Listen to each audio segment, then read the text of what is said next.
All right, the nation will be paying its honors formally on Wednesday to the former President of the United States, George Herbert Walker Bush, the details of which we're still waiting for. We do know that invites have gone out to the President of the United States, the current White House occupant, and his wife, and they have accepted, and they will attend this event at the National Cathedral. Iowa Republican Senator Joni Ernst joins us right now, the Senate GOP Conference Chair and a member of the Senate Armed Services Committee. Senator, very good to have you, and congratulations, first off. Thank you very much, Neil. You know, it is interesting, and I always was kidding with the staff here, Senator. We say wonderful things about people once they leave this planet. I always wonder, can we save a little of that while they're still alive? And many did. Well, the president was alive and well.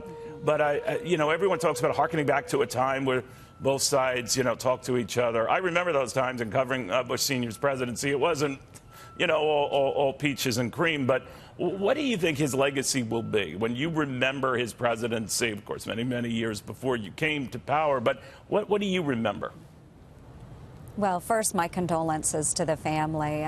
This is a great loss for us. And I heard Dana expressing personal recollections from President Bush. And what I will share is that not only did he truly exemplify what America is and is fondly remembered by Americans, but he's also fondly remembered by our international community. As a young company commander going into Kuwait for Operation Iraqi Freedom in 2003, the Kuwaiti National Police that we worked with, they viewed Americans as their saviors because of Desert Shield and Desert Storm. And so they had such great admiration and respect for President Bush and the fact that he was willing to commit our American souls to Kuwait in a time of need.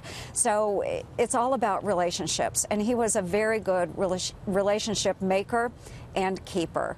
So we appreciate his great service, not only through his time when he served in the military, but through many, many difficult years and on even after he left the presidency.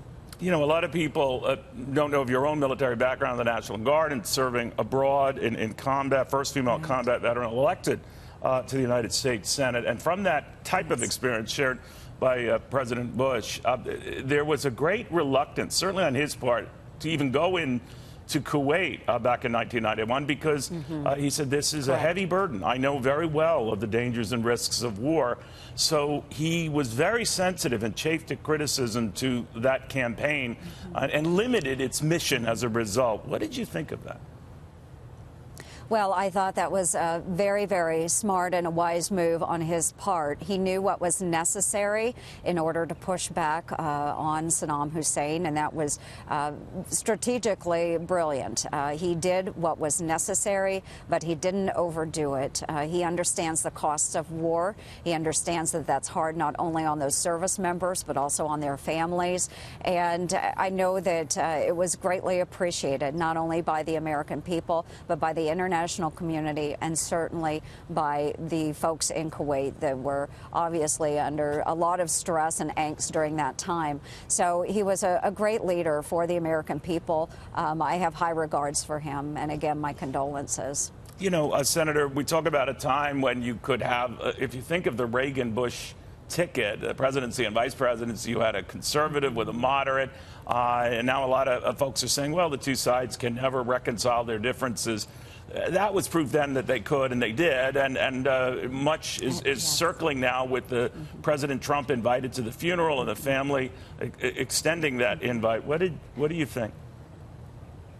I think that's a great thing to do. I'm glad the president has accepted because, of course, President Bush 41, as we will fondly always remember him as, was a tremendous man and a great leader for our country. And this certainly is a time to pull together. And he will be always a great reminder that we can do many great things in a bipartisan manner. At a time when our country needs us, he demonstrated such great leadership, and as well working in a bipartisan manner with a divided government, also exhibiting great leadership. Thank you, Senator, very, very much. We appreciate your taking the time. Thank you, Neil.